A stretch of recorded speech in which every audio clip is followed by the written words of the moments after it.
bienvenue à carnivore.tv. Le sport n'est plus un sujet dégradant, a dit le grand reporter Benoît Emmerman dans Le Monde. Avec sa diversification et ses nombreuses catégories, difficile de renier l'ampleur que la littérature sportive prend depuis un certain temps. Au Québec, c'est sans surprise qu'on apprend que les livres du Canadien affluent. L'identification du peuple québécois au tricolore est exposée dans L'amour du CH, un livre abordé par Éric Lavigne. Dans un autre ordre d'idée, les valeurs sportives des jeunes à travers un livre sont présentées par Marie-Lou Mulin-Robitaille. Mais tout d'abord, à partir d'un livre, Alexandre Larrivée aborde le combat ultime au Québec. L'admiration du peuple québécois envers la récente victoire de Georges Saint-Pierre contribue à l'essor du sport. Dernièrement, un livre qui porte comme titre « Le combattant » de Jerry Langton est sorti sur les tablettes des librairies québécoises et y raconte tous les combats de Georges Saint-Pierre comme une histoire. Le combat ultime, aussi appelé MMA, est un sport de plus en plus populaire au Québec. On associe souvent Georges Saint-Pierre à ce sport parce qu'il est un Québécois de Saint-Isidore qui est le champion incontestable des poids mi-moyens. Il est considéré comme un héros pour plusieurs Québécois. Plusieurs héros ont marqué l'imaginaire des Québécois.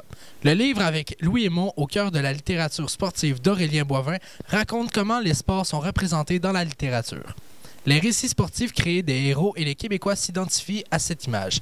C'est le même principe avec la littérature du terroir où l'on raconte des histoires très réalistes. Aussi, l'histoire de Georges Saint-Pierre ressemble beaucoup à une œuvre littéraire au plan de la structure. L'agent, son agent qui pourrait être la personne qui va l'aider dans sa quête. Et avant la quête, il y a l'objet. L'objet, ça serait d'être en forme, une forme physique, une forme mentale, pour pouvoir arriver à sa quête qui est de remporter la victoire, devenir le champion du Québec ou peut-être même plus haut que ça. Il y a aussi les adjuvants et les opposants. Alors, les adjuvants, qui va l'aider? Son agent pour lui aider à décrocher des contrats. Qui peut l'aider? Et il y a des opposants aussi. Les opposants, ceux qui lui en veulent, ceux qui vont lui mettre des bâtons dans les roues. Les champions sportifs québécois sont acclamés comme des héros quand ils sont dans leur région parce qu'ils mettent le Québec sur la scène internationale. Georges Saint-Pierre est allé à Tout le monde en parle à Radio-Canada. Il y a un important apport médiatique alentour de Georges Saint-Pierre depuis qu'il est champion de la catégorie mi-moyen dans le UFC. Il a gravi les échelons un par un pour en arriver au sommet. Je pense que Georges Saint-Pierre, aujourd'hui, on peut qualifier que c'est probablement le plus grand athlète québécois. C'est vrai qu'on a des joueurs de hockey qui jouent dans la Ligue nationale, on a des joueurs de baseball qui jouent dans le baseball. Les grands sportifs québécois sont toujours des idoles pour ceux qui pratiquent le même sport. Georges Saint-Pierre, avec sa fiche de 24 victoires et 2 défaites, est une source d'inspiration pour les personnes pratiquant le combat ultime. Surtout, il est une source d'inspiration pour les Québécois parce qu'il est le seul champion du monde depuis 2008 de la province dans ce sport. Pour les personnes qui pratiquent le combat ultime, il est la représentation de la réussite dans ce sport. Il lâche pas. C'est un grand combattant. C'est quelqu'un de...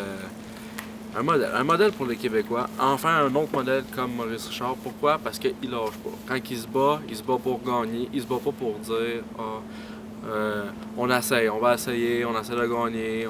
Non, lui, c'est je vais gagner dans sa tête. Puis que ce soit n'importe qui, lui, c'est fier d'être Québécois à 100%. Puis son dernier championnat, il l'a dit, si on ne l'entend pas, on le média, mais il l'a dit, on les a eu, les Anglais. Pourquoi? Parce que c'est ça. Lui, c'est un Québécois.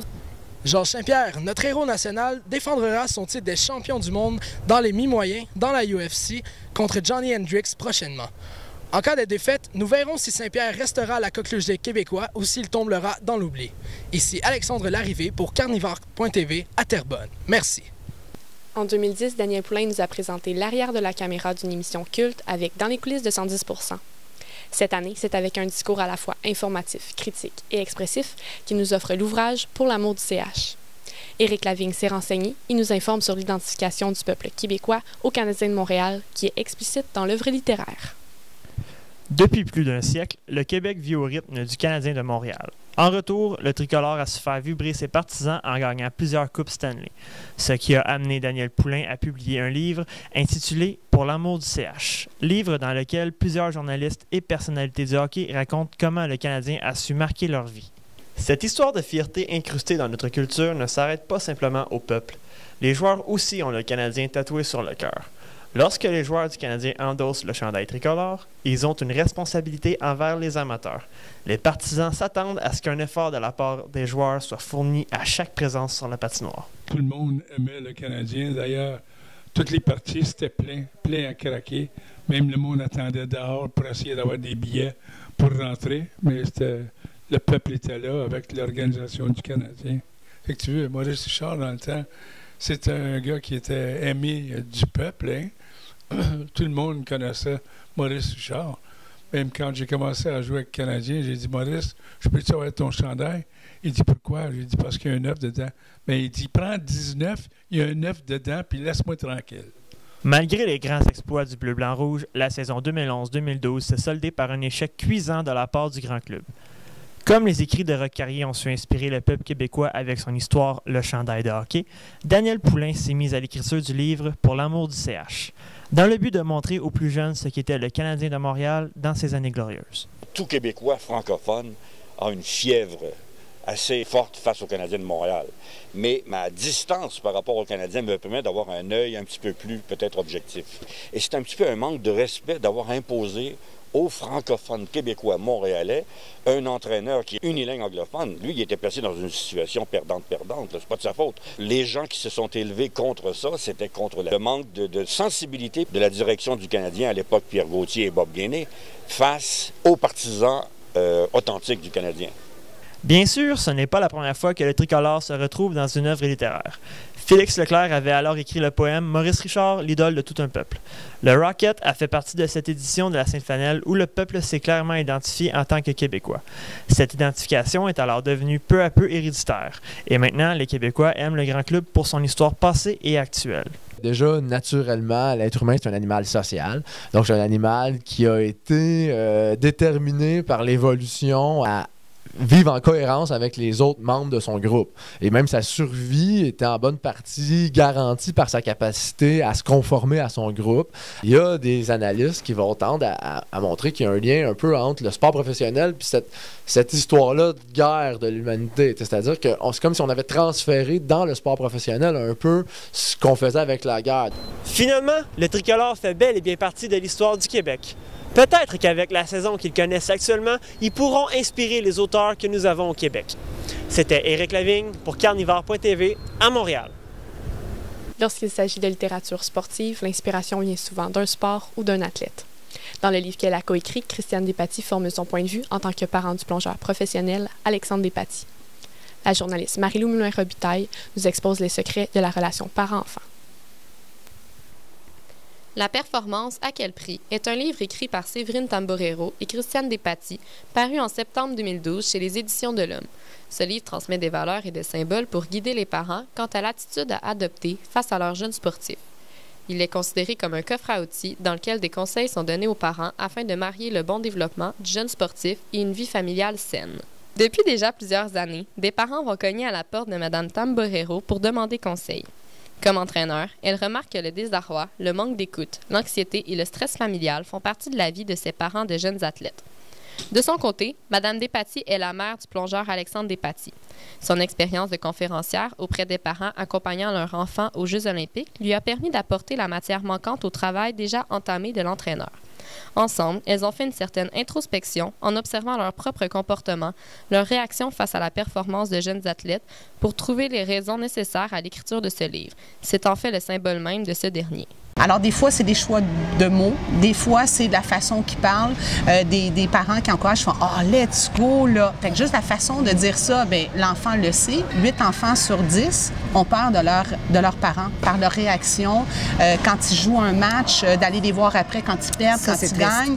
Ouais. Donc ça, ce que ça dit que le parent, il y a une influence. Encourager ton enfant. Encourager, ça veut dire d'être présent, d'être là.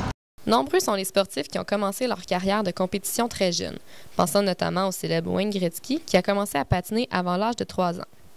Dire d'un jeune qu'il est un futur Gretzky est un cadeau empoisonné, puisque ça exerce une pression immense sur sa propre capacité athlétique. Cette autonomase, cette comparaison du même type que la métonymie, peut tout aussi bien être un compliment des plus glorieux qu'un poids énorme sur les épaules du jeune. Le stress que peut accumuler le jeune dans cette situation peut avoir ses répercussions sur la vie familiale de ce dernier. Voilà pourquoi il est si important de soutenir son jeune athlète en tout temps. Donc, je trouve que c'est important pour eux d'oublier de mauvaises performances, passer à la prochaine, puis de faire confiance aux entraîneurs. Pour ce qui est des parents, bien, dans les compétitions comme ça, il y a des parents assez spéciaux qu'on rencontre dans tous les niveaux, assez expressifs, assez, qui prennent ça trop au sérieux, qui pensent que leur jeune va être dans la Ligue nationale, puis etc. Mais c'est pas notre cas, donc j'essaie des fois de le rappeler à ces parents-là. Jérôme Charin, un joueur de ping-pong, a écrit un roman au même titre que son sport, dans lequel il coupe ses phrases comme il coupe ses balles. Ce style d'écriture a pour effet d'amener psychologiquement le lecteur dans l'action du roman. Certains parents prennent à cœur la performance de leurs jeunes sur le terrain. Les mots d'encouragement sont les bienvenus, mais il faut prendre garde à ne pas écraser le plaisir du jeune sous la pression. En fait, la présence du parent, c'est toujours la façon avec laquelle le parent va inférer des attentes à l'égard de l'enfant. C'est-à-dire que si c'est des attentes réalisables pour l'enfant, puis qu'il y a comme une construction où est-ce que l'enfant graduellement arrive à se réaliser, puis à atteindre des espèces d'attentes parentales, il va avancer, puis il va aussi construire une estime de lui-même positive. Par ailleurs, si l'attente du parent est toujours trop élevé, puis que l'enfant n'a jamais l'impression de pouvoir arriver à satisfaire, il va toujours nourrir une dimension très anxieuse à l'égard de la performance, puis inévitablement toute une difficulté à nourrir une estime de lui-même qui est positive. L'abécédaire des Jeux olympiques de Sochi 2014 a été dévoilé lors de la Journée internationale du livre pour enfants. Pour l'occasion, des athlètes ont rencontré des enfants pour leur parler des livres qui ont contribué à leur réussite. Lors de la même journée, des discussions sur le thème du sport ont eu lieu dans les bibliothèques de la ville. On y discutait par exemple de la manière de rassembler des connaissances et d'acquérir de l'expérience par le biais de la littérature. Marie-Lou Mulin-Robitaille pour Carnivore.tv à Terrebonne. Visiblement, la littérature et le sport peuvent s'allier pour créer des œuvres riches et captivantes. Justement, lors de la 36e édition du Salon du livre qui se déroulera du 20 au 25 novembre 2013, ce genre de lecture sera représenté. Le tout se déroulera à la place Bonaventure à Montréal. Mais d'ici là, je vous invite à visiter notre site web pour visionner d'autres épisodes. Simone Hérette pour Carnivore.tv, à Mascouche.